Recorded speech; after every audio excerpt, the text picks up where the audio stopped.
This is Tom Duty, middle-aged American living in New Jersey near the Lincoln Tunnel. If you were to visit my website, you would type Howdy Doody into Google. You'll find the correct spelling of the famous puppet. You then combine Tom Duty in a Google search for my site. This podcast is created specifically for Maruthi Ram, who is the owner of Big Disc Solutions, Chennai, India. Maruthi, the target audience of this podcast is you and the telemarketers linked to you for the purpose of marketing the services of AmeriCapital and the law firm of George R. Tedros. I begin with an introduction of Adam Strom and me, including a colorful description of the Brooklyn call center where we met and the advancement of our business relationship, including Adam's preference for back-end debt work and my preference for cold call and solicitation as a pedicab driver for passengers. The podcast will include tips and advice, and finally the one question that must be asked on every successful phone call. First, the story of the Brooklyn call center. I describe this experience with significant detail and color for 3 reasons. 1, I like to tell the story. 2, it's relevant history for anyone advancing a business relationship with Adam and me. 3, a continued understanding of U.S. culture, including a practical meaning of immigration, which is something your country, India, the second largest population in the world, has much less of.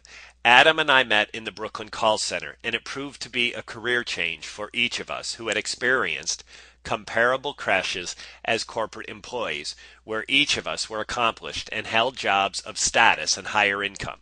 Alex hired each of us from a Craigslist advertisement to be minimum wage telemarketers. And Alex was one of the members of management who I call the pot-smoking Russians. Adam advised me against using the phrase pot-smoking Russians, but I can't seem to tell the story of the Brooklyn call center without it. I also described select fellow telemarketers, including Dudley and Irene. Management describes the daily work of the pot-smoking Russians, but their financial relationship with the company required each of them to be entrepreneurs. The pot-smoking Russians were young, single men living as independent adults, but hesitant to get married and grow up. So they often treated the work as a game, and once Alex, who Adam and I continue to hold in high regard, snapped, "Hey, we're messing with people's lives here." The phrase burned into Adam's mind, and he repeats it on occasion because it captures what Adam and I knew to be true. We had the responsibility to be part of an opportunity to improve the financial lives of people, not gain from their loss. The pot-smoking Russians are Jewish, and they were polite, educated young men, no doubt from good Jewish homes, whose parents were probably first or second generation Americans. They were temporarily stuck between childhood and adulthood, and it made me smile to see this manifest in their passive keeping of Shabbat. I see Shabbat as the ultimate tradition to assure practices continue for generations. If I were from a good Jewish home, and I spent Friday nights with only my siblings and parents, and all my friends were at home in the company of their families, then it is impossible for me to imagine not wanting the same for my children. But the pot-smoking Russians were stuck in between, so their practice of Shabbat had a twisted meaning of pizza, probably no sausage, beer, pot-smoking, and card-playing, because habit would not allow them to continue working. Mazel tov. Dudley was a black American married to a Colombian immigrant, and as my citizenship helped advance my wife's immigration, Dudley's helped accelerate his wife's immigration status. So conversation about green cards and permanent residency status and U.S. CIS officers was part of our conversation across the telemarketing table. Adam mimics Dudley, rolling his eyes in reaction to the unorthodox thing I said on the phone, and the two remarked how I seemed to succeed despite saying odd things. Irene is gay, and her day job was a photo producer for a women's magazine, Health or Fitness. It has been common since Mohandas Gandhi was walking your country with a bamboo staff for gays in my country to be attracted to our larger cities. So Irene not only found her gay life nurtured in New York, but in addition, her work including producing photos of young, attractive, healthy, and sometimes famous women. She was living a dream. During this time in the call center, Michael Jackson died. I was a kid in Ohio when Michael Jackson was singing with his brothers in Detroit, so this event speaks to my age and memorable timing of the Brooklyn call center. That's the pot-smoking Russians and Alex and Dudley and Irene. Adam and I realize the Brooklyn call center also marks a career change.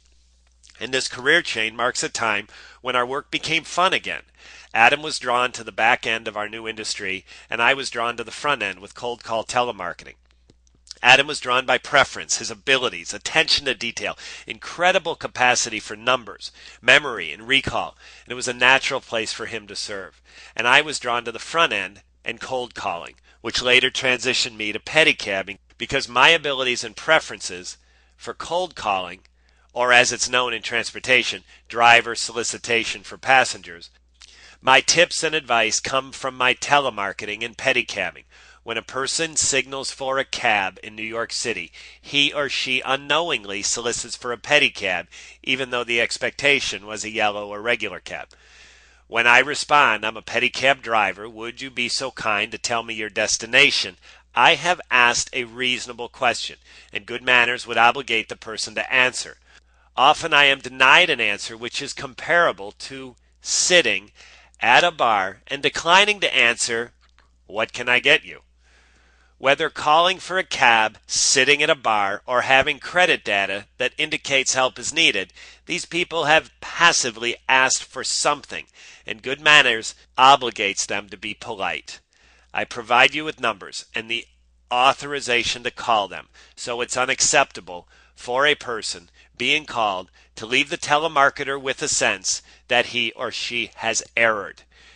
Where did you get my number? Tom Duty gave it to me and authorized me to call you. Who is Tom Duty? He's a New York City pedicab driver who lives in New Jersey. Would you like to talk to him? I come in peace. I mean no harm. I'm just looking for the courtesy to present my services. May I say more about my purpose? Sometimes lack of cooperation makes it time to surrender. Burn the bridge so not to deplete emotional reserves.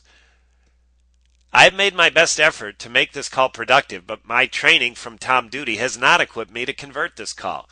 I'm not sure what to do. Can you help? I am here in peace, and I mean no harm. I'm looking for the courtesy to present my services. Are you telling me I won't find it here? And should I go to my next call? Some people use good luck or thank you with a patronizing tone after they have not cooperated. I respond with, good luck. Why do you wish me good luck? Have I done something to indicate I need your luck?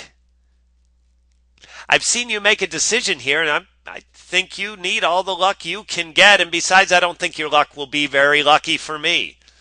I decline. Thank you? Thank you. Why do you say thank you? I'm thanking you for presenting your services. But you have denied me the ability to present my services because I don't know where you're going. If you were going to the Bronx, I would not offer to peddle you to the Bronx. I decline your thanks. All successful calls include the following question. If this process advances with the law firm and you become comfortable and confident with the process, is there any reason you can think of that you would not complete enrollment into the program? This podcast summary includes introduction of me and Adam and AmeriCapital and the law firm of George R. Tedros. It tells our business story beginning with the Brooklyn call center in 2009. Me, front end, cold calling, Adam, back end, and me, pedicabbing, Adam, chief of negotiations of the law firm.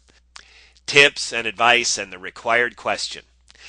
This has been Tom Duty, middle-aged American, living in New Jersey near the Lincoln Tunnel. If you were to visit my website, you would type Howdy Duty into Google. You'll find the correct spelling of the famous puppet. You then combine Tom Duty in a Google search for my site.